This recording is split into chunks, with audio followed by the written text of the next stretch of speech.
Hello, welcome to CubsPS Plus, a Northside numbers game, a weekly podcast that dives headfirst into the analysis of hot topics driving Chicago Cubs baseball.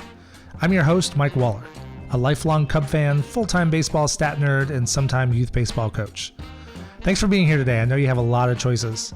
You can find me on Twitter or X, Instagram, TikTok, Threads, Blue Sky, and YouTube, all at CubsPS Plus, a spin on the baseball metric OPS Plus. If you can, please take a second and drop a rating or review on Apple, Spotify, Pandora, Stitcher, or wherever it is you get your podcasts. If you've done that, thank you so much. Maybe you could share an episode with a friend. Just a few seconds can help me get better and help other Cub fans find the show. You can also help support the CubsPS Plus podcast by going to cubspsplus.patreon.com. There are 4 support tiers that come with added perks, and your support will help me keep this podcast ad-free. Welcome into episode 52. With the NFL season starting, we'll call this the Pat Mahomes episode of this podcast, for Patrick's dad, who wore number 52 for the Cubs back in 2002. This week I had a really enjoyable conversation with CHGO's Brendan Miller. Brendan and I talk about a range of topics, mostly centered around how this team is having some of the success we thought possible, but not doing it in any kind of real, normal, expected way. Brendan does his usual great job breaking down the players, especially the pitchers, and I think there's something in here for everyone. Please join us. Are you ready? I'm ready. Here we go. Hey, this week I'm thrilled to be joined by Brendan Miller, the pitch doctor from the CHGO Cubs podcast. Brendan, welcome to the show. This will be fun, Mike. I appreciate you having me on. Great. How did you, tell me how you got into baseball and how you got into all the advanced analytics and stuff like that. Oh, man. I've been obsessed with baseball since I was, a 10-year-old kid. I was never good enough to play professionally, so I had to find some other outlet to fill this obsession. I've been doing a podcast with Corey Freedman now for almost, I think, 8 or 9 years. So it's been a while. And then, by trade, I am a scientist, so I do a lot of numbers and data analysis during the day, and half my time I'm trying to hide my computer screen so I can do more baseball stuff during work. So that's how I got to where I am. Perfect. Yeah, I originally, I think you guys were the first Cubs podcast I think I picked up on. Wow. I've listened to you guys for a long time. That's cool. That makes me feel good. I appreciate that. So I want to hit a lot of topics today. I want to talk a lot about pitching, some of the things that are going right for the Cubs. But I think the big news of the week is PCA, right? Oh man. Yeah. Did you get a chance to see? You probably didn't get a chance to see today's game being in the afternoon. Oh, of course I did. Yeah, I always had that screen on. Awesome. I always catch these games. Well, I think the last 2 days, we've seen kind of sort of what we expected to see from PCA. Kid comes up, he's not going to be polished, ready to go as a hitter. Yeah. But we saw it last night. He was flying all over the outfield. The defense is off the charts, right? And you knew too, this is the ideal trip for him to get called up. You have the spacious outfields at Coors and Chase Field, huge alleys. You saw what you can do. It's not a surprise what he's doing. I'm curious about the offense and how he faces major league pitching, but this is the ideal situation to call him up in. Yeah. And I thought today, the bats before were kind of hard to judge. He had the bunt and didn't do a whole lot last night, but not really anything bad, like RBI ground out. But today I thought he looked a little overmatched. Yeah, it's always hard. You don't want to, at least for me, the way I watch these games, I don't want to try to overreact for a guy who's making his, debut, first day game, So he did look a little overmatched, but just given how he's looked in Iowa, I'm actually impressed how fast he's developed. There was a time earlier in the year when he was going through some strikeout phases before he was called up to Iowa. And I remember texting, my good friend Greg Haas, he does at Northside Bound. I'm like, is this going to be an issue? Yeah. Is this, and you had Brian on recently, I saw that. I'm like, is this going to be an issue? These strikeouts? And, he said, relax, hold on.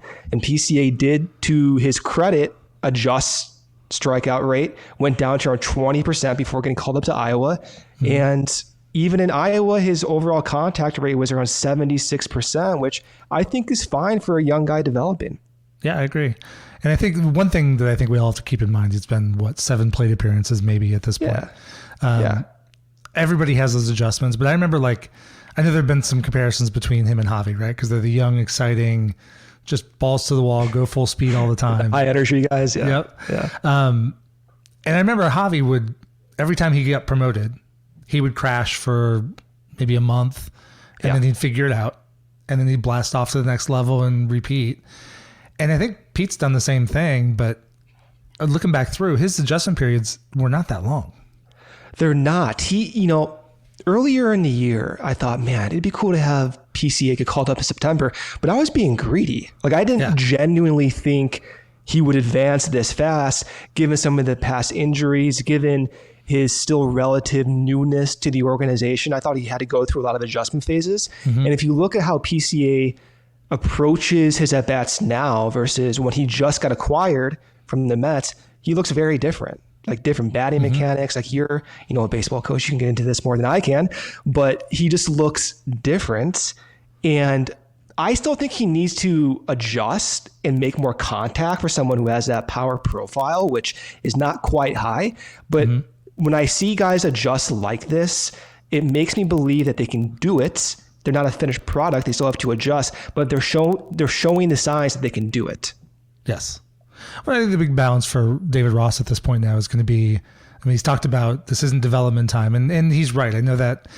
I think he said that comment in a kind of an awkward way, and then it got run with in other directions. But if this is last year, you just go throw him in center field, play every day, get your 5 at bats, and figure out whatever you can figure out before the season's over.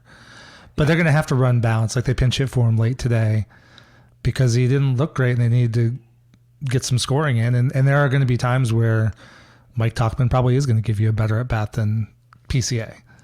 But it will be interesting how they use him. Defensively, he's the best center fielder I've ever seen. Like kind of hyperbolic. I get it. He's a young guy, but personally, like I can't recall as many exciting, quick first step center fielders who have ever debuted with the Cubs ever. That second catch last night, the one where he went to right center, he covered. I mean, I was thinking about it.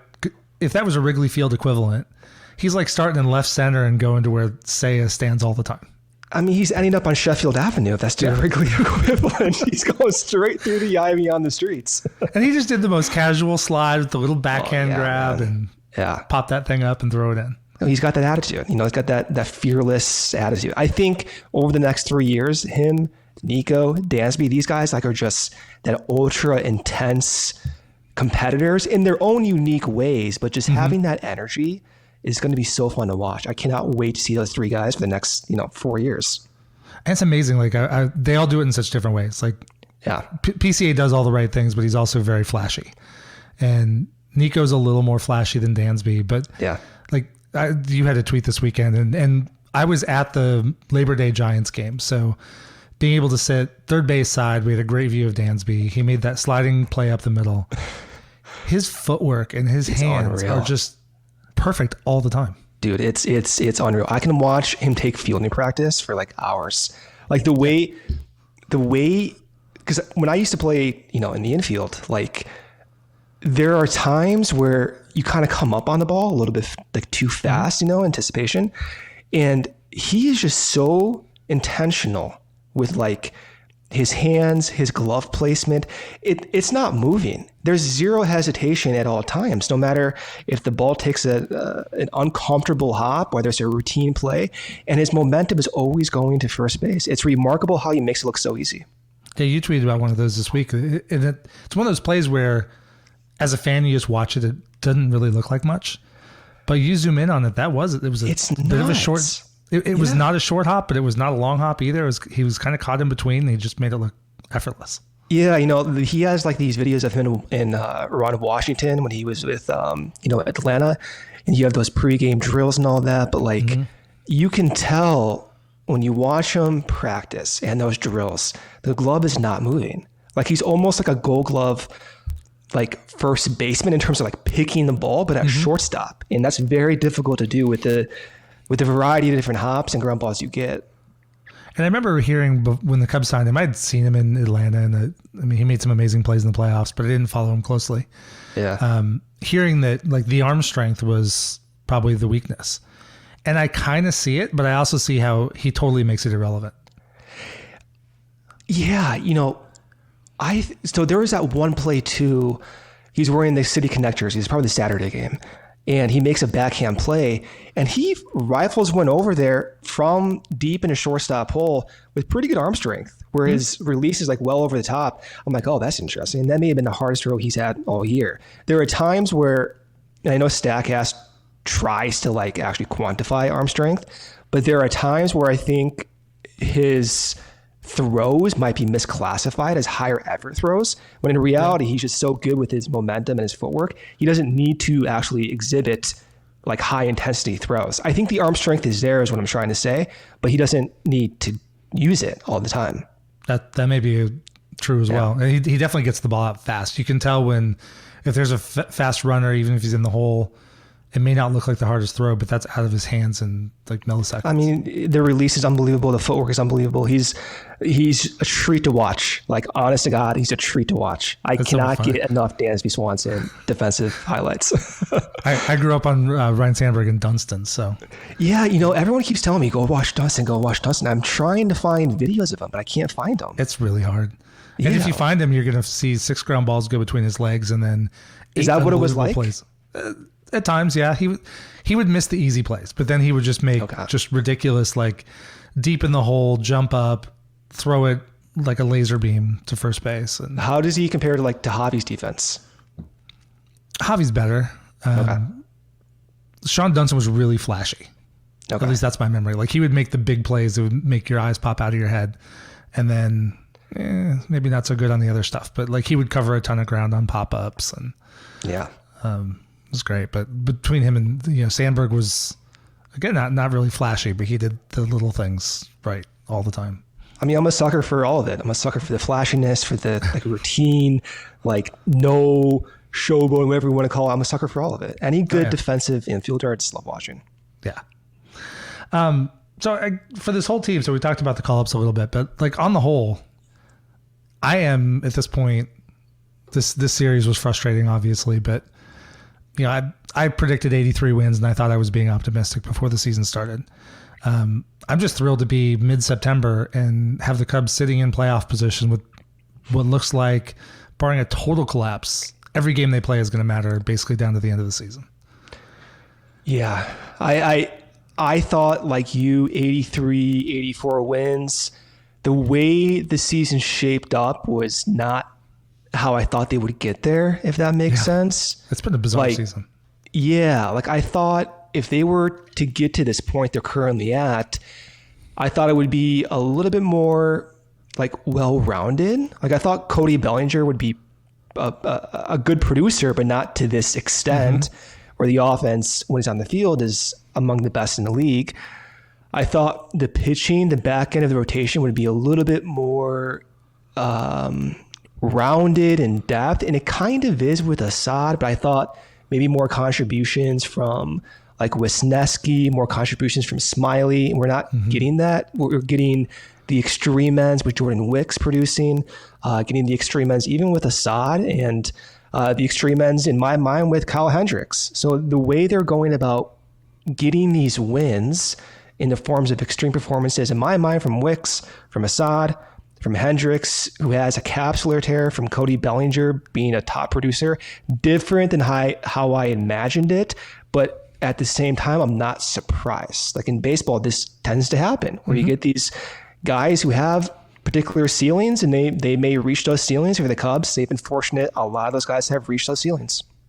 I remember going into spring training, and the rotation seemed pretty slotted except for the 5th spot because Hendricks was out. And I remember just reading about people, is it going to be Wisniewski? Is it going to be Assad? Is it going to be Killian? Is it going to be Adrian Sampson? And, those depth things always have a way of working themselves out, don't they? Oh, I mean, always.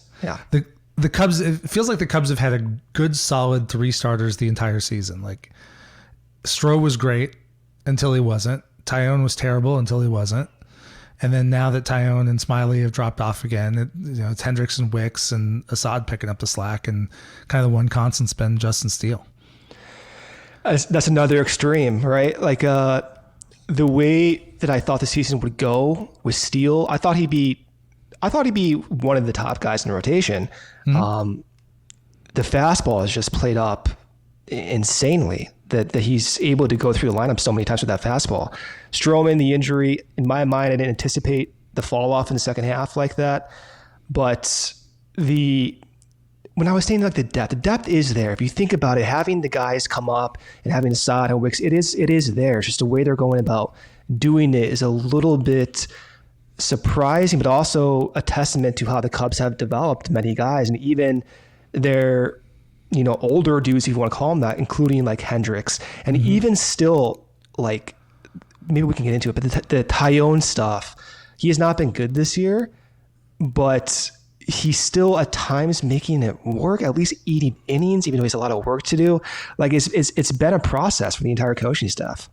Yeah, and let's start getting into it, because this is kind of some of the stuff I want to talk about. Let's start with Taillon, so you just brought him up. Yeah. There are times where, like starting today, he struck out, I think 5 guys through 2. And he'll go through these stretches where for 2 or 3 innings, it looks like, oh, okay, this is the Taillon we thought we were getting. And he had a little help defensively when Happ dropped that ball in the 4th. But when he loses it, like the fastball getting all that run that he has not typically had, I still think there's enough there to be reasonably optimistic about the rest of the 4-year stretch, because I imagine he and Hadavi and the whole staff is going to dive in and work on that in the offseason. But like, what do you think when you watch Taillon? I'm thinking this is a really smart guy who has a deep pitch mix, who understands his game better than I would say the average starting pitcher. When I watch Taillon, I'm personally trying to learn about the process, because I think his process is the insight into what like coaches are trying to do, and you can apply some of those lessons you learn from Taillon to other pitchers as well. With him, you brought up the fastball arm side run. It's a problem. He has said it himself. It's a problem. If you plug in its metrics into a run predictor, it's going to say this is a problem fastball. And so how do you go about attenuating that problem? Well, what he's trying to do over the last few starts that I think is going on, you never know for sure unless we have, unless I bug some guys to ask these guys questions about it. But I think let me call Hadavi. Yeah. Well, our guy Ryan Herr at CHGO, I'm always like texting him, hey, ask him this, ask him this, ask him this. So sometimes we can actually get these information. With him, it looks as if the cutter is changing over the past month. And you saw it not this start, but the previous start against Diamondbacks, where the cutter was pretty good. And even for the first few innings, the cutter was still quite good against the Rockies. The difference is that his cutter in April and May is quite different than what it is now. It was thrown like in April and May around 89, 90 miles per hour. Over the past month, it's gone down to about 87.5. And even against Diamondbacks, it was under 87. And he's having more vertical break, downwards motion actually. And he's using that pitch almost exclusively to right-handed batters, which I thought would be reversed. I thought the cutter would be used more to lefties because he has more arm side run in that four seam, but there's a reason they're using that cutter more to righties. And it's possible, given his certain profile, that the arm side run in that four seam fastball is just not good in their expectations to righties. So they're trying to counter that using the cutter to righties, while at the same time still using that pitch to lefties, but in a way that can maximize his north to south curveball, which that was the case against the Diamondbacks. So I think that's the formula here and now in the next, 2-3 more starts in the season?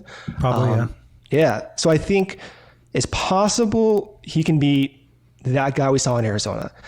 I would not say it's likely. Over the past 6 weeks, 7, 8 starts, it has escaped him, even today against Colorado. I wouldn't say it's likely, but he's a smart guy. He knows himself really well. And I always default to that attitude and that ability to at least understand what needs to be done. So it would not surprise me if he can turn it around. I just wouldn't bet on it, if that makes sense. Yeah, and I think he said after his last start that some of the arm side run on the fastball, it's going to take basically breaking things down in the off season to fix it. That's what he said. He said like, quote, it's an off season project. So it's like, all right, well, hopefully he make it work for the rest of this season, but that's what he said. Yeah. I think one thing that's really impressive with him is He's just so matter of fact. Like, he doesn't make excuses. He's not hiding from anything. He will sit down there and tell you all the things he's doing wrong. Yeah. And why he thinks he's doing them wrong. And unlike no other pitcher. Yeah. That's the thing. That's why, like, when I say, oh, I'm learning from him, I'm literally hearing what he says and reorienting how I think about, like, pitching. Because, like, he is giving so much detail. It's like, yeah, I need my curveball to be 10 inches of cutting. I need my curveball to be 10 inches of vertical break. I'm like, okay, well, let's go look at this. Let's go look at the stuff run predictors. Let's go see how his stuff and release point compares to other guys in the Cubs system. And let's, like, learn from Taillon. Like, just because he's not producing doesn't mean he's an idiot not putting in the effort. Like, some guys, they know what needs to be done. It's just hard to get to that point. And I think with Taillon, over the course of the offseason, I have confidence he's going to figure it out. I think you just have to, like, trust that these guys are obsessive, competitive athletes with the tools. And it didn't go well his way this year for unexpected reasons. But I have a gut feeling, not a gut feeling, I have confidence that those guys just end up figuring it out. Mm-hmm. I mean, he's got plenty of track record of being a really good pitcher. Yeah, he's just doing it in a very different way, right? Yeah. Like, he was doing it with the Yankees using a four-seam fastball and a curveball. And now when he does have success, he's doing it with a sweeping slider that grades among the best in the league and a cutter. So he's doing it very differently, which kind of speaks to what I'm saying. It's like, oh, this guy's, an obsessive athlete who can figure it out. But he's not the same guy as he was with the Yankees. And I think they want to try to match his Yankee self with his new Cubs self. I think it's possible. And I will say, like, if it does happen, if he can actually sustain the new pitches he developed with the slider and the cutter and get back to that four-seam fastball, like, he's going to be well above league average. Like, he's going to be way better than he was with the Yankees. Like, that's the thing that I'm always in the back of my mind. I'm like, all right, if he gets that four-seam fastball back and he can sustain the degree of break with his slider, like, he's going to be a 3.5 or below ERA pitcher. There's no doubt about it. It's just, I would bet on that. Yeah, and it makes me think, when the Cubs bring these guys in and they see a pitch they want to develop further, or they want to add something to the guy's mix, it oftentimes does work out in the end. But there are also times and places where guys sort of step back a little bit because now it's a new mix and not the same pitcher they were before. And I think, and I want your opinion on this, like, Keegan Thompson this year has not looked the same as last year. And I had talked to Alex Cohen maybe 2 months ago when he was first sent down, and Alex was telling me his thought was that basically he was doing something different mechanically that was costing him his velo. I guess, what do you see when you look at someone like Keegan? And I know the Cubs have tried to change his mix, and they've brought him along. He's been in the system for a long time, but, like, they were really finding some magic last year. But then also at times, like, the peripherals didn't really support necessarily the results he was getting. Like, what do you see when you look at Keegan Thompson? So, interestingly, when he came back up before he was just sent back down, he said that his weight was an issue. I don't know if you caught that, where he gained. Yeah. So he gained, in his words, I don't know if it's true, but this is what he said to the media, he gained 15 pounds in the past 2 months. And so I'm like, all right, that's weird. So that's weird. Typically, you have one side where you have, like, Taillon who's saying, hey, my pitch types are not working because my release point's messed up. I'm like, my grip is changing. And then Keegan, maybe that's also true, but he's saying, yeah, my weight was an issue, or I'm fatiguing out. And so he gained 15 pounds in a way to mitigate some of that fatigue. So then I start to think, okay, well, if his fatigue is a problem, maybe that's contributing to some of the poor performances, lack of command, different pitch shapes. And that's not really the issue, the pitch shapes and the pitch types. It's more just being able to sustain himself. And then you go back to last year, that was a long season for Keegan Thompson. He was going back and forth from the rotation to the bullpen in 2, 3, 4 inning stints to 5 inning stints at time, topping out of the bullpen 94, 95, 96, developing a new slider. That was taxing for him. So when I look at him, yes, his stuff looks a little different. Yes, there's some, like, leakage of his new slider and some other pitch types, but is that the main issue? I'm not sure. I wouldn't say that is. And I kind of default to what he's saying, where the weight is maybe an issue. And that'll definitely change. I mean, I was not a pitcher, so I know enough to cause problems, but my oldest son pitched in high school. So watching him develop and watching him work with coaches and go through what he was going through has helped me look at things in a new way. And I can see like just watching him go from like a skinny 140 pound sophomore to, 180, 185 pound senior, like that kind of change in your body changes everything. So your son gained 40 pounds in like 2 years? He gained most of it in 1 year. Oh my God. So like, and all he did was hit the gym for like a year. So did he gain velocity in the process? He did. Yeah. Okay. And so I'm sure like he was able to last deeper into games, So I mean, you have a high school kid versus, a professional Major League Baseball player is very different. But the impacts are similar. Yeah. I mean, I remember listening to CC Sabathia, who since he retired has lost quite a bit of weight. And he said, like I intentionally kept on pounds because like I was like, I needed it. Like he needed that reserve to get through the season. So, it doesn't matter for certain guys. And it's interesting too, because like a guy like CC with the weight that he carried, I wonder if it would be a detriment now with the pitch clock. You never know, right? I mean, some guys are so unique. They have their ways of going about things where, counterintuitively, sometimes you think, oh, less weight is better. Sometimes more weight is good. You just never know. It's very individualistic. Yeah. Well, let's talk about Steele. So, and we can maybe kind of tie Steele and Assad together because they've both been in the system for a long time. I know Steele was, at times he was a top prospect, but he had the Tommy John, which knocked him down off the list. And then Assad is a guy who, I was talking to Brian Smith last week and he was saying that, there was a point where people didn't think he was going to get past AA. Yeah. And these guys just kept at it and they both neither one of them has eye-popping stuff. I know we can talk about Steele first, given his Cy Young candidacy, but like effectively he's throwing 2 pitches, but I also think his fastball has characteristics where it actually kind of presents as 2 different pitches. At least 2 different pitches there. Yeah. What do you see when you watch Steele? Like, I mean, he's clearly making this work. The fact that he doesn't have 4 or 5 pitches isn't holding him back. I am seeing a pitcher who I never thought I would see. That's the best way I would describe it.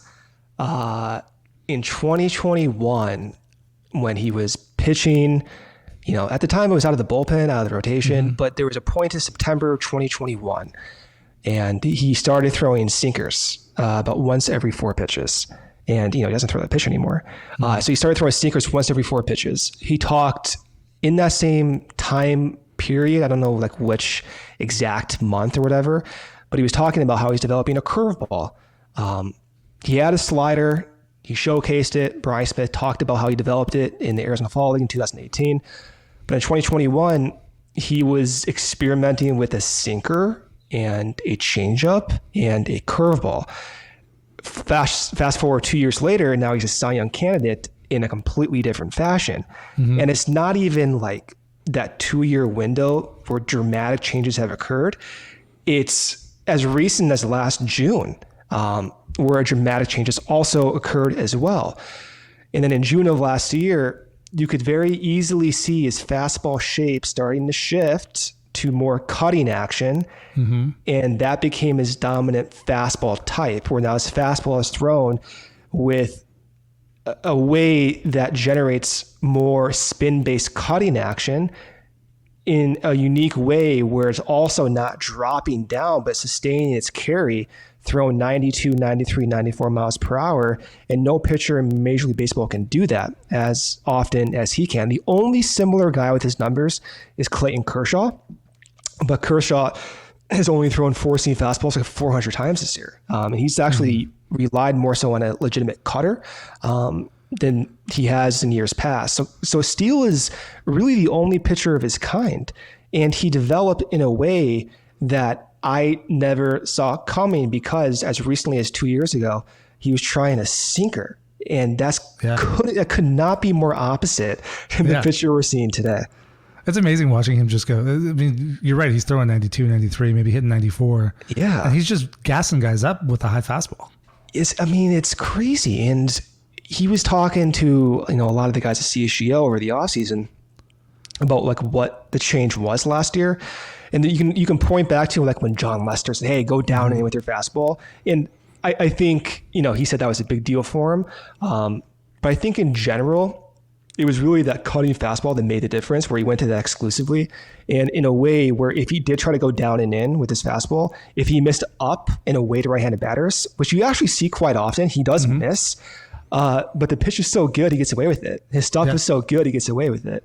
And that's the hallmark of an ace type pitcher, is that even when you're not commanding, similar to like vintage Arrieta, his stuff is so good that he just draws misses and weak contact when he's not even trying to do it.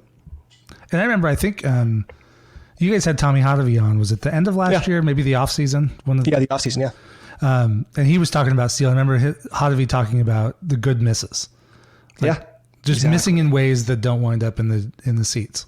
Exactly. That's the thing. It's those competitive misses, right? Where you can look at Jamison Taillon, who we just talked about. When he misses by like a slim margin with his fastball, it's game over. He's out of the game, right? Like that's the margin of error that these guys have. That I always it's so crazy to think about. But like for Taillon, really the margin of error is that his fastball is just spinning a little bit differently by like, if you look at a clock, by like 15 minutes, a tiny little shift.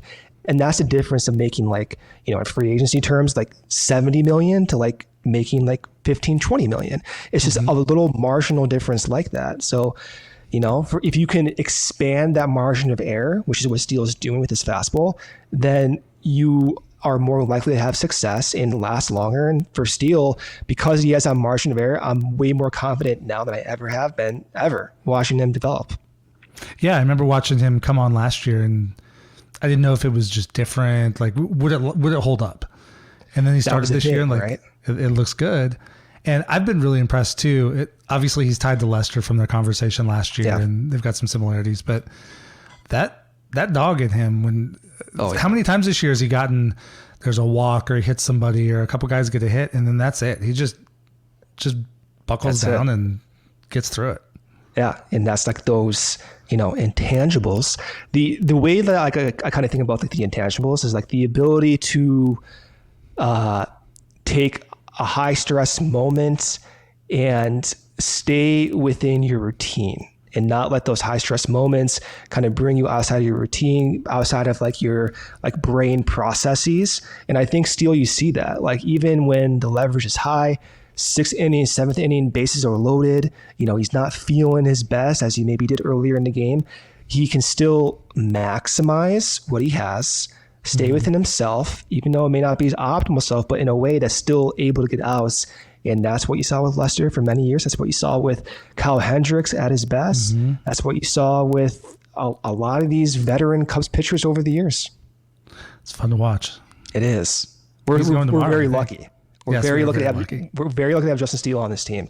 And also very lucky to have a coaching staff who can find those traits, right? Like that's the one thing with Steele. My last thought here with Steele is that if you think about it, no pitcher has his stuff, right? Like if you go to like Alex Chamberlain's like pitching database, I'll send you the link. He may have it, but if not, I'll send you the link.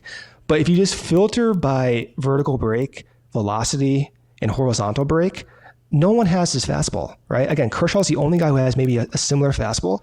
So I give Tommy Hotovy and those guys a lot of credit for identifying this, because sometimes you try to like find a pitcher and fit him into a mold, right? Like we talk about stuff plus and pitching butt and driveline stuff model, and you try to fit these guys into a mold, and that is informative, but there are perhaps sometimes outliers, and Steele is an outlier in that regard. And they were somehow able to go against like the common knowledge and find what works for him. So it's a multifaceted effort from the coaches to Justin Steele, who ultimately has to execute himself.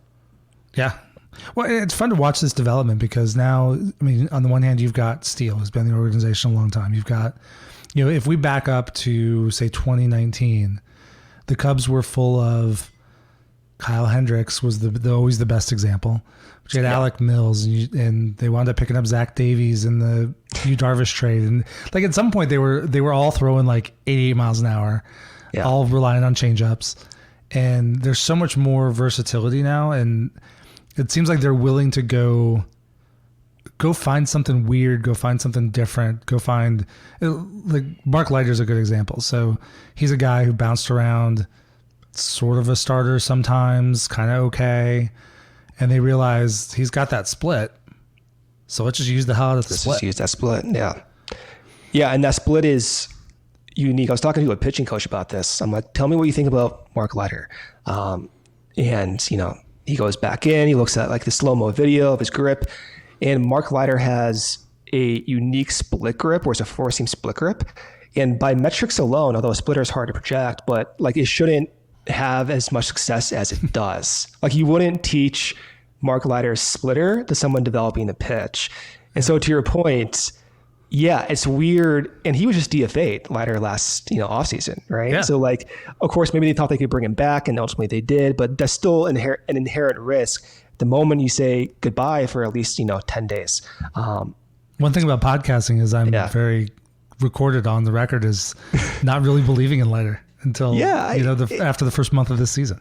Yeah, and for podcasters like you and I, first and foremost, take no offense, and I always say this to myself, we really are so much on the outside. Oh, so far on the outside. So far on the outside that like I'm almost uncomfortable even talking about this with a degree of confidence. Like that's why like when I talk about this, I'm trying to I talk about how I think about it, and a lot of it's probably wrong, right? But it is interesting when you can recalibrate how you think about things when you see Mark Leiter optimize that four-seam splitter, or when you hear and see Taillon use his cutter, talking about his four-seam fastball, even Justin Steele developing his cutting fastball. Like it is unique. And now that you bring it up, I never thought about it like that, like how they're kind of going and finding these unique pitch types that don't fit that mold. That is very interesting. Well, I was thinking, because like I was loving the Scotty Efros story last year. Yeah. And when he hit a point where he wasn't really developing anymore, but he had toyed around with the sidearm stuff, and they said, well, you're probably not much longer for the organization. If you want to try the sidearm, we'll give it a shot. Yeah. And it clearly worked. And now it's like, after they traded him away, I kind of wonder if that's what if they saw some Efros and Cuas. Yeah. Everyone sees their release point. Yeah. I mean, of course, it's hard to not draw parallels on just their mechanics alone. But even if the pitching's not the same, there's funk in the delivery there that you don't see. They're extreme deliveries, right? Like that's what it is. They're very extreme. And even, I'm hoping I'm not going to get his name wrong here, but I want to say Kyle Ryan, that lefty a while ago. Yep. Yeah, I think his name is Kyle Ryan. So many names in my head now. But he was one of those guys where he had that crazy release point way off the rubber. And he had some of the most extreme release points in professional baseball. It didn't work out for the Cubs, but at the time he was actually quite good. I think during that COVID stretch.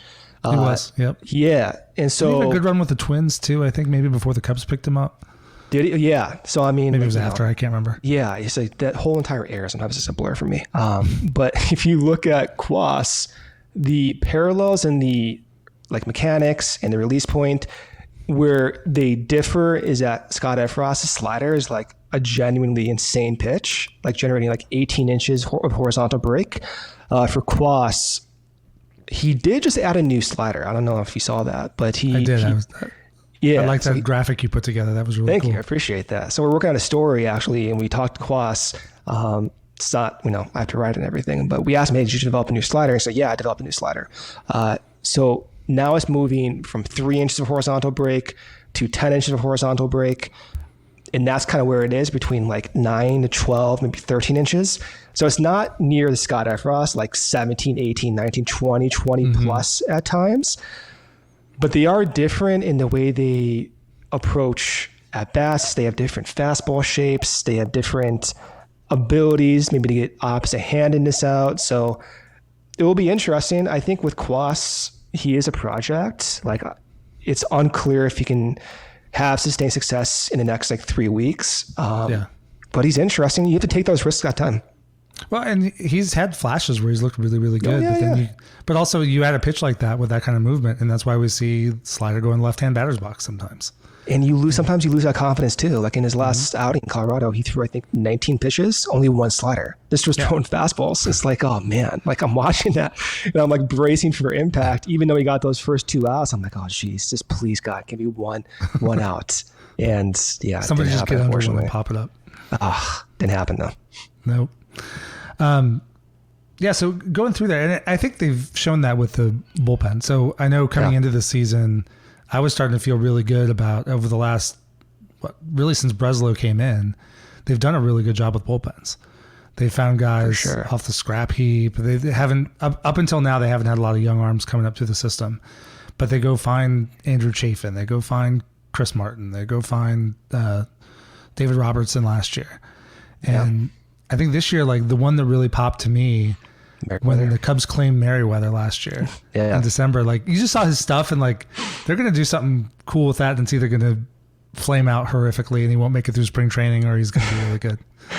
Yeah, Merryweather's unique because the sweeping slider is so popular now. Like whenever you hear about slider, the sweeping action comes to mind, right? Merryweather doesn't have that. Merryweather's slider is very tight. It's very similar to what you see with Albert Alzolai's famous slider now, where it's thrown with velocity and it just kind of goes north to south. And so as a result, Merryweather is able to get lefties out. And that's been a huge advantage when Alzolai was on the team and healthy, where he could deploy Merryweather against left-handed lineups in the 7th, 8th inning to get those guys out. When he was picked up, kind of like you, I'm thinking, oh man, like they see something. Like obviously the numbers look bad, like the ERA over 6 or whatever, FIP is not good, but they see something, and you have the velocity, you have a slider that probably needs work, and they worked on it, and now he's their closer until Adber's back and healthy, hopefully soon. And even the first couple weeks of the season, like he did not get off to a good start. Like 2 of his first 3 outings were a disaster. Well, his first outing, everyone's like, "Oh, DFA this guy." It's like, hold on 1 second, give it a few more outings before you start saying that. And I think at one point I hadn't even realized. I think it was June he didn't give up a run. Yeah, I was looking through the splits and like, okay, he hasn't given up a run in like 6 weeks. There were like 11 or 12 straight outings where he gave up maybe 1 run or no runs. It was insane. Something like that, yeah. It's crazy. Nuts. That's fun to watch, especially because this year, like they picked up Fulmer, and that was not good to start. But then Fulmer was always going to figure it out, and he did until he got overworked. But then like Boxberger, I thought was going to be a big part of this bullpen, and I think he clearly got hurt early in the season and tried to pace through it for a while. But. Yeah, that was the disappointing one because. The Cubs, when they came into the season, they apparently slotted for around $5 million underneath the luxury tax threshold. And so they signed Fulmer for about $3 million. I'm like, all right, like I can see the logic, not spending that much money on a reliever, has a recent history of success, maybe some tooling around can get him to the next level. And they kind of did that, injury aside. They kind of actually got Fulmer to that next level, I think. Boxberger, I think it was a similar concept in a way that they thought Boxberger would provide more stability in case something happened later in the year, which is what we're seeing now, where the bullpen's gassed. And so Boxberger has not been that guy. If he is healthy, though, there's an optimistic side of me that hopes in the next 2.5 weeks he can at least be average. At least eat innings in the 5th and 6th inning. But that is a disappointing one and likely influenced by that injury, unfortunately. Yeah, I think so. And now we got Luke Little in the bullpen who came up. He's exciting. He's a weird dude. Like I watch him throw, and I didn't get a chance to catch a lot of his minors work. Yeah. But he's a huge guy. I had forgotten he's actually from a rival high school to where my kids go. Is he really? Mm-hmm. So he's old enough. He's older enough for my oldest that like they didn't cross, so I wasn't paying that much attention to high school ball here at that point. Okay.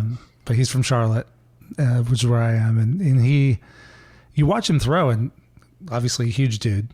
Yeah. And he brings the gas, but his motion is so deliberate and slow. It's got to be such deception for the hitters. Yes, and his extension, the point from when his front foot hits the dirt to when he releases it is about 1.5 feet greater than league average with that frame and that release point.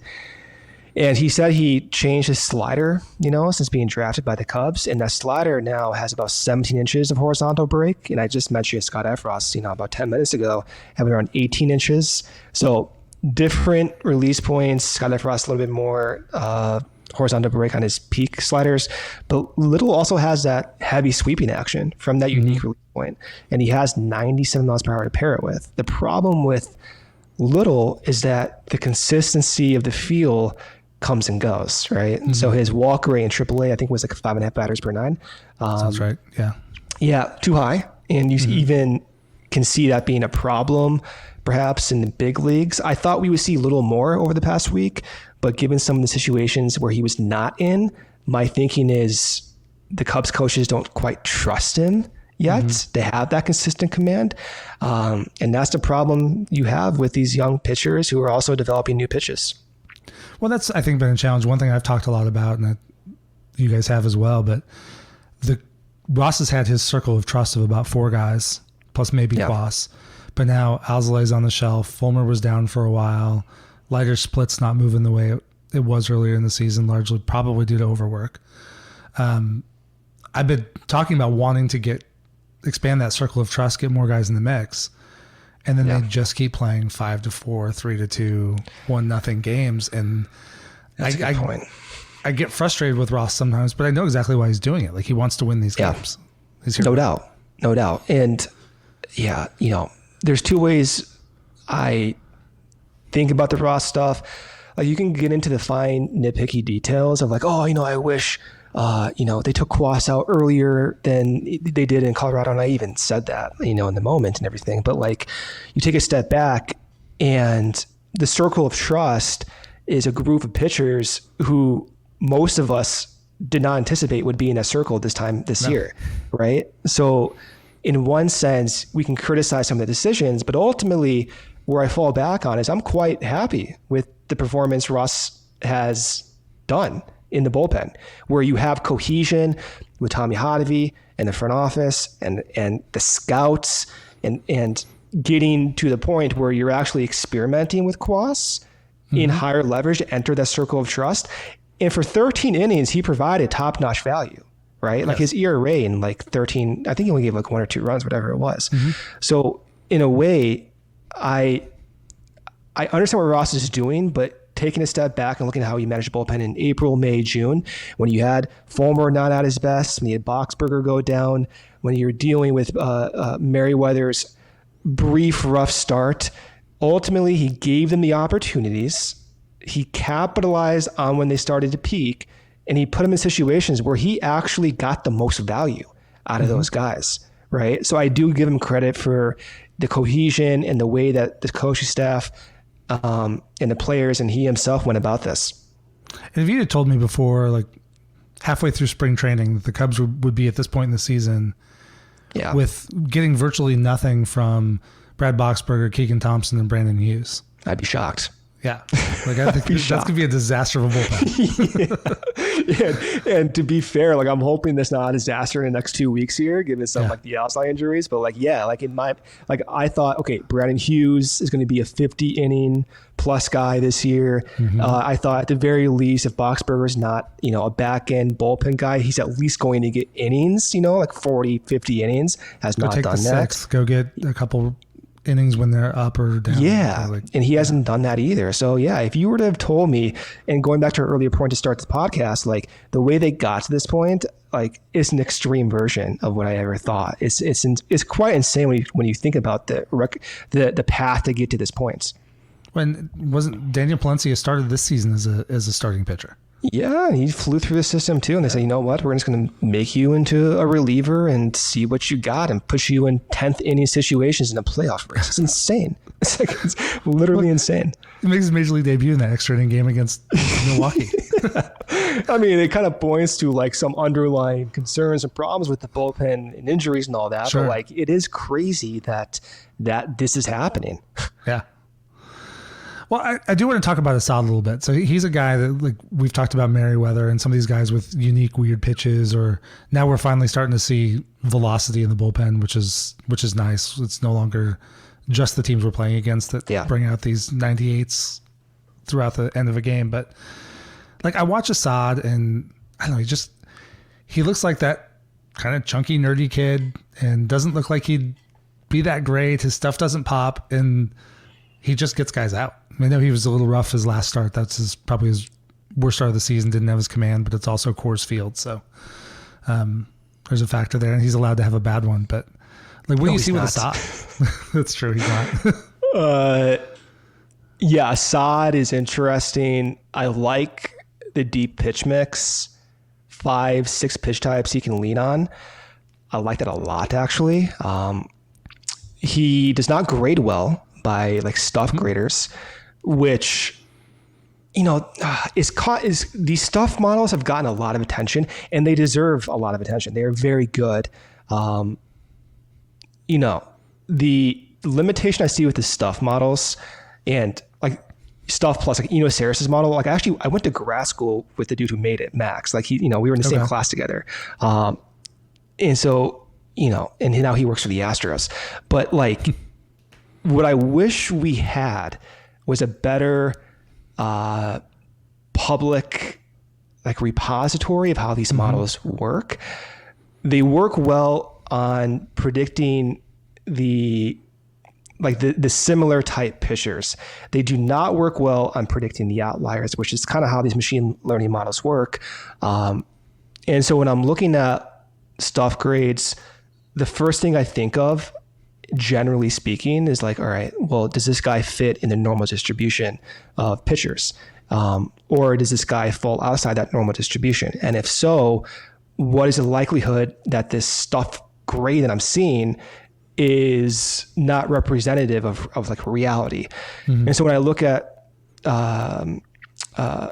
some of these guys who have, let's say, stuff grades of like 40 on the 80 scale, like which is basically what Assad has across all of his pitch types, then I start looking at, okay, what do his pitches actually look like?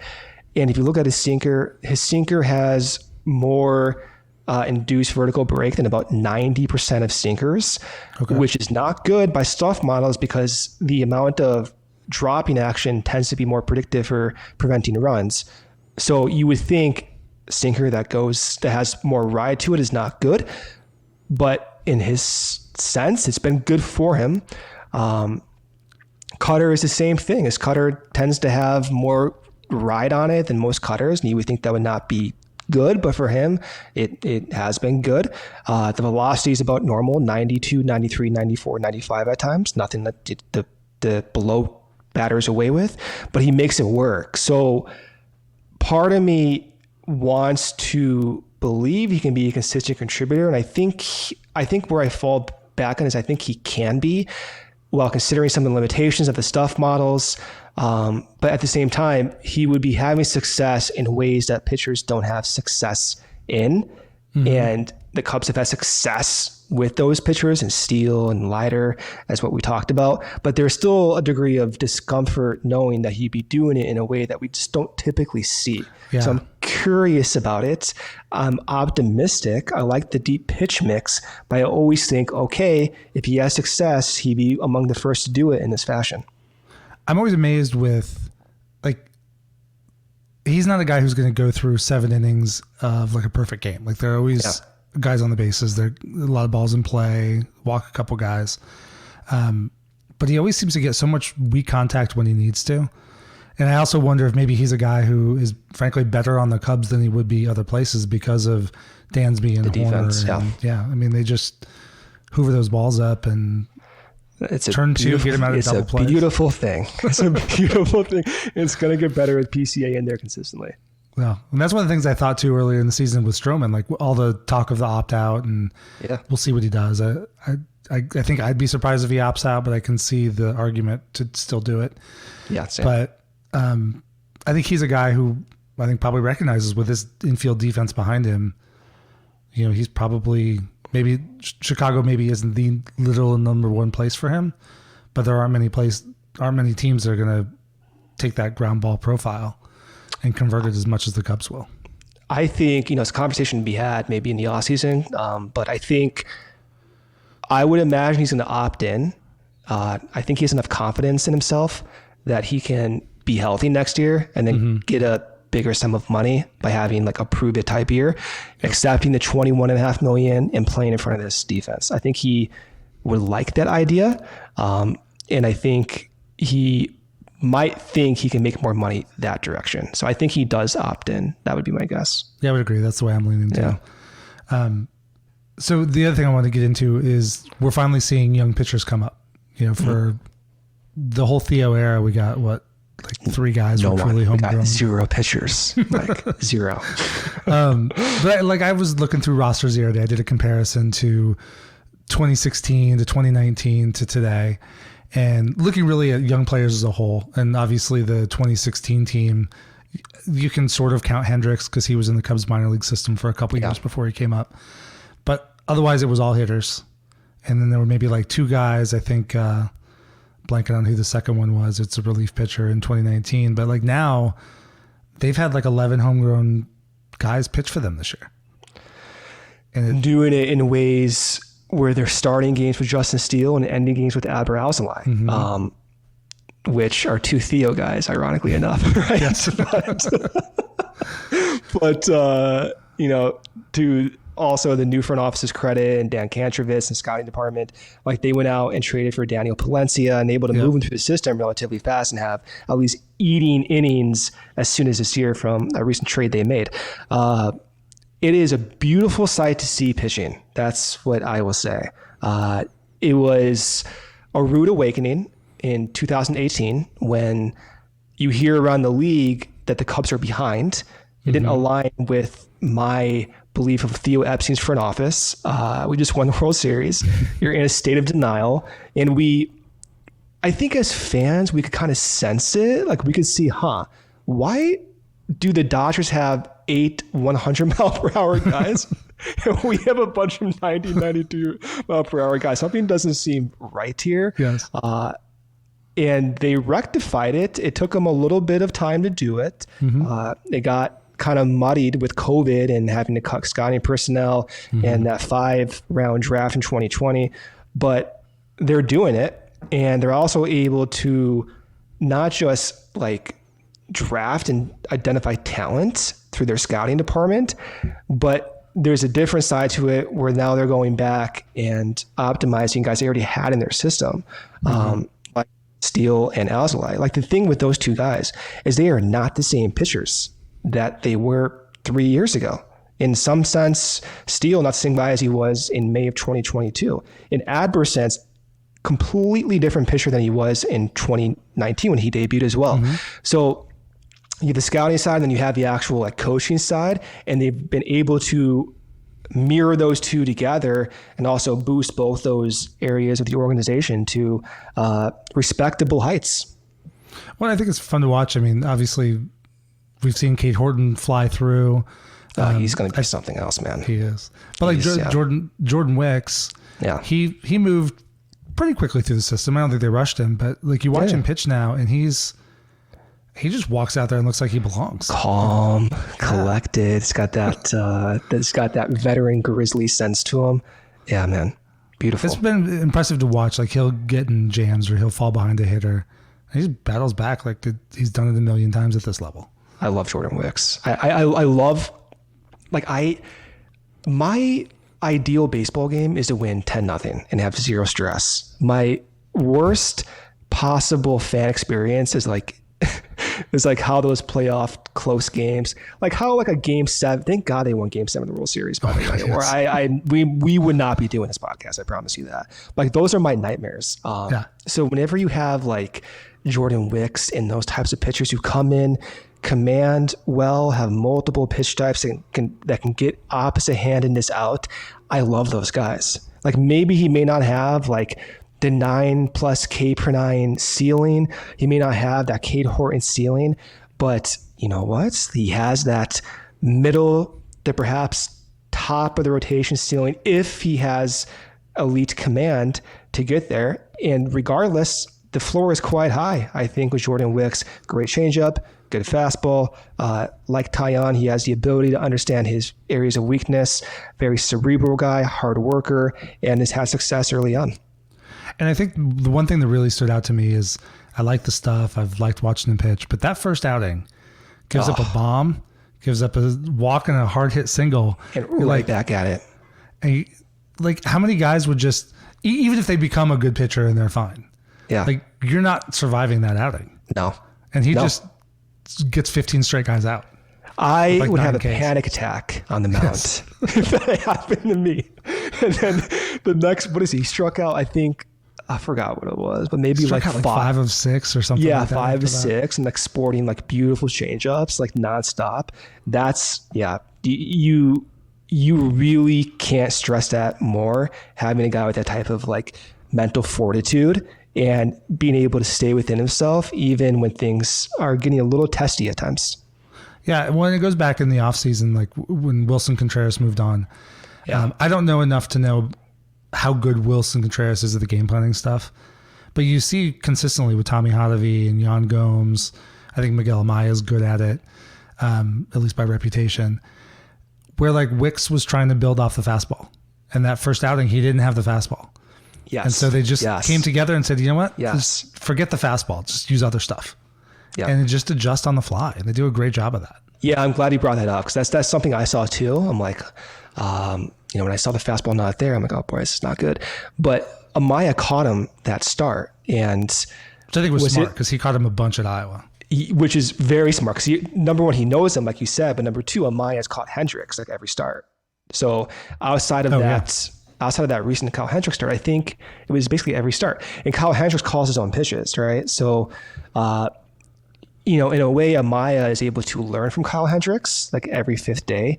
In this season, Kyle Hendricks has relied on his changeup more than any other season. Where if you look at just the frequency of usage, his changeup's number 1. Mm-hmm. And so part of me, and who knows if this is like actually what's going on, but like when I'm watching that, I'm like, all right, like he's throwing a ton of changeups. And like, Hendricks just did the same thing literally like 2 days ago. And so I'm wondering if like Amaya is also developing in a way that he's learning from Hendricks and he sees that he's like, you know what, this changeup's good. Like I also know Jordan Wicks. I'm just going to start calling changeups. And Wicks used that changeup, that start, more than any other pitch type. And he's continued to rely on that changeup more than I imagined. So that's where that leadership and that like ability to learn when you call these guys up comes in handy. It's also one reason why I'm thankful they didn't sell beyond just a playoff chase, because I think having this environment actually pushes development a little bit faster. Mm-hmm. And I think there's value in that instead of like trading these guys, like trading Hendricks and getting back like, a flyer that maybe can be like, a bullpen contributor next season. Like I'd rather keep those guys in, promote the development, and get someone like Jordan Wicks to that next step a little bit faster. Yeah. And there was a point coming into the season, I really thought this would probably be Kyle's last year with the Cubs. I'm shocked he's pitching. Like, honest to God. Yeah. Like, I heard Caps Leiter, I'm like, he's done. Like, if we get 15 innings, I'll be happy. Yeah. And at this point, like, it's basically a no-brainer to pick up that option, right? Like, you can't... The way he's I would throwing, think so. I would think so. I think it's for, like, what, $16 million? Yeah. That's going to be an interesting one. We'll see what happens. Yeah. Because the dollar signs start adding up once you factor in Stroman and Bellinger and Hendricks. Yes, and we still have to get Bellinger. We still have to sign Ohtani. Ohtani, of course, is a must. You got to subtract $50 million from right there. But no, Kyle Hendricks has been so much fun, and I think I've got to think it helped those guys at Iowa. It sounds like he was really engaged with the Iowa Cubs when he was down there. Yeah. So they, even when he's not pitching, he's sitting there and he's talking them through what he would do in that situation. And you've heard Amaya talk about it a lot. And I think having that kind of guy in there is so valuable. I think so too. And I think that's where like the clubhouse culture and like you always hear when the team is winning, clubhouse culture is always good. And, when the team's losing, clubhouse culture can always be improved. And that's true to a degree as like a generality. But I do think in today's like modern baseball world, people get different ideas and they need to go through like that iteration process faster. And I think having a group of teammates who have success can just make that go a little bit faster. And I think dating back to, Christopher Morel's debut last season, I personally think one of the reasons why he was able to have success relatively fast and even at times carry that on to this season, he's been great this year actually in the bulk, is what he learned from like Wilson Contreras, where there was that famous video where Wilson's like, breathe, right? Yep. And now every at bat you see Morel, breathe, right? And I think he's carried that over to how he approaches at bats. And then similarly, Morel's talking about what he learned from Dansby Swanson on his pre-game routine in San Francisco many months ago. Morel takes a step back, sits for about 3-4 days, comes back in, goes on that hot stretch, right? Mm-hmm. So part of me thinks, okay, what would happen to players like Morel if you don't have Wilson Contreras and Dansby Swanson type figures who you can learn from? And so that's where I think the leadership and the whole clubhouse presence does matter. Well, and you talked about earlier, we talked about Jamison Taillon. Yeah. And with the way he'll sit there with the press and break himself down, you can only imagine what he's doing in the clubhouse with the other pitchers. Oh my God. Yeah, absolutely. And like, I think of the one similarity of Taillon is Hayden Wisniewski, who also is kind of like an obsessive psycho pitcher talking about numbers and like that. So I think Hayden still needs to improve on some stuff. And like, I think he knows, and he said he needs a pitch to get lefties out, right? He doesn't have one right now. If he does not develop that pitch, he's probably not going to be a starting pitcher. That's how it kind of works. But part of me thinks because he has that innate trace and he's with an environment like with Taillon and with Tommy Hotovy, I think the capacity for him to develop that pitch is there, even though you don't see it and you wouldn't project it. But if he comes back out next season with a new pitch type or a slightly different tweak on his cutter or something, like it would not surprise me at all. And the next thing you know, he's taking that next step forward, as you saw with Justin Steele, and now he's in your starting rotation when you least expect it. Mm-hmm. Well, and the rest of his stuff, I mean, he's got good stuff. I mean, he's pumping 98 out of the bullpen right now, which I love. Yeah, you probably as a starting pitcher dial that back to 96, but it means that 98, 99 is in the tank the moment he needs it. Yes. And I think at the very least with Hayden, because he has that sweeping slider and he has that like fastball at 98, 99, at the very least, he's probably a good bullpen arm, Yeah. That can contribute. So he's going to be a guy for this team, right? Now maybe the expectations given the starting pitching struggles this year have gone down a little bit. But again, for me, I think about it in two ways. Like on paper, you wouldn't project him to be a starting pitcher given his current profile at this point.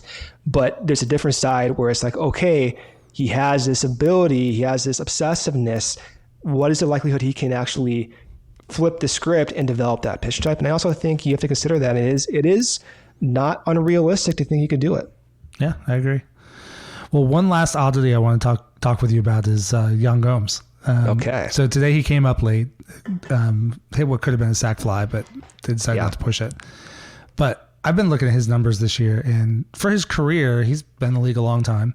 And if you look at like Fangraphs leverage margins, he's roughly a 250 hitter for his career, and all of his splits and leverage situations line up pretty much with that. He's like 246 to 252 or something like that. This year he is progressively better. Medium leverage, he's better than actually. Let me get those numbers up. Don't misspeak. You're gonna have people scream at you if you get them wrong. Exactly. I actually don't even know his numbers in medium leverage. I know like someone said, oh, he's a WRC plus of like 160 plus and like high leverage or something like that. Maybe we're in a scoring position. But yeah, I don't know what his numbers are in those situations. So for career, and I'll just keep it to, for career, he's 92 WRC plus in low leverage, 90 in medium, and 89 in high. So kind of what most guys are, right? Like you kind of do what you do.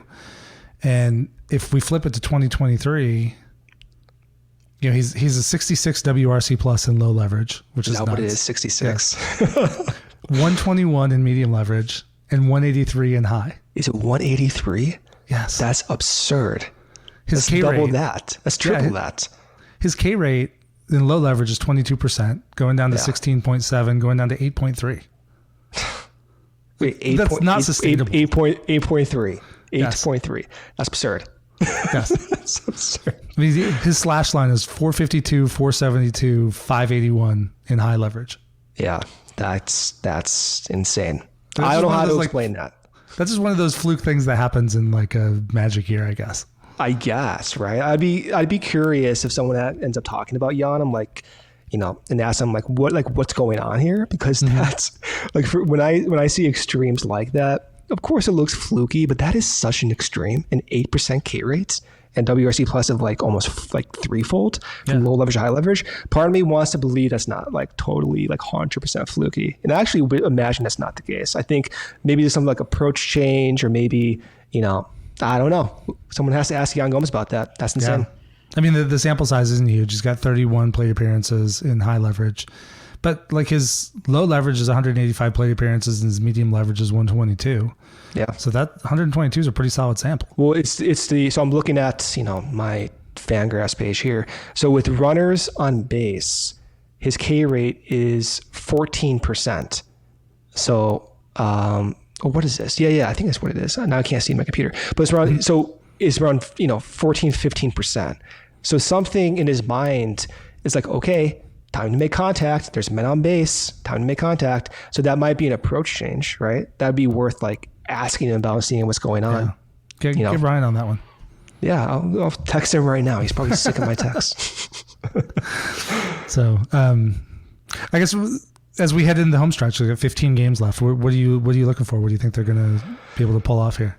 Or are you just trying to survive it and stay sane? Dude, the car is driving itself at this point. Like, there's nothing you can predict. When you have 15 games, like, you're just on for the ride and you cross your fingers and you hope and you pray and you try to get all the karma in the world, and hopefully it works out, right? I think like where my angst goes is just that bullpen. I think everyone sees it, right? Yeah. Hopefully Fulmer is healthy, does not look like he did in that save, even though he got out of it, but you hope he's healthy. You hope Adler comes back relatively soon after that brief stint. You hope Stroman can provide innings. You hope Boxberger can provide innings. Just have a deeper bullpen is kind of where I'm hoping we see. Mm-hmm. If they do and that, win. Please win. I want the playoffs. Well, they're going to play a better team this weekend, so that's how the whole season's gone, right? Oh my God. D-backs are struggling now. I just read this number. They have I think they're worse than the Cubs recently in runners in scoring position in their past 7 games. So that includes the Cup series, but both teams are struggling offensively. So one has to break out. Can't all be 1-0 games. Can't all be. Well, they can actually recently. So famous last words. Well, at least we're going to miss Gallen and Kelly, so that'll help. Oh, thank God, man. That was rough. Gallen's just disgusting. Are you going for the whole series? Right now, it's just Saturday for sure. I might try to get out there Friday, but I have to ditch work, and hopefully no one's listening to this from that particular workplace. But it's a day job, right? Yeah, it's a day job. So hopefully I can get out there Friday as well, but Saturday for sure. Well, thanks for coming on. Where can people find you and your work? Yeah. So first off, thanks for having me. I think you're doing great stuff with your podcast. I think, thank you. It's an exciting time to have Cubs podcast, and it is. Your recent one with Brian was awesome. You got a good podcasting voice. I don't have this podcasting voice that you have, but you have a good podcasting voice. I do a show with Corey Freedman every Sunday at CHGO Cubs. They have daily content. Luke Stuckmeyer, Ryan Herrera, Cody Del Mendo, Corey Freedman is on there this week. I've been doing this since 2015. It's fun to do. It's not like a full-time gig. I just like hopping on, talking baseball. In my free time, all I do is baseball. So hopefully that comes across. But if you made it this far in the podcast, then I think you would probably like the shows Corey and I do on Sundays. So come on over and have some fun. Great. Well, thank you, and enjoy the series in Arizona. Thank you. Appreciate it, Mike. Thank you for listening today. If you like this episode, please drop a rating or a review wherever it is you get your podcasts, and share the episode with a friend. Just a few seconds gives me great feedback and helps other Cub fans find the show. You can find me on Twitter or X, Instagram, TikTok, Threads, Blue Sky, and YouTube, all at CubsPS Plus. And check out the Patreon page, cubspsplus.patreon.com, to help support the show and keep it ad-free. As always, the music for this podcast is from Prospect Park West by Jerry McCoy. This is Mike Waller, host of the CubsPS Plus podcast. Every day with Cubs baseball or talking about Cubs baseball is a great day. Go Cubs!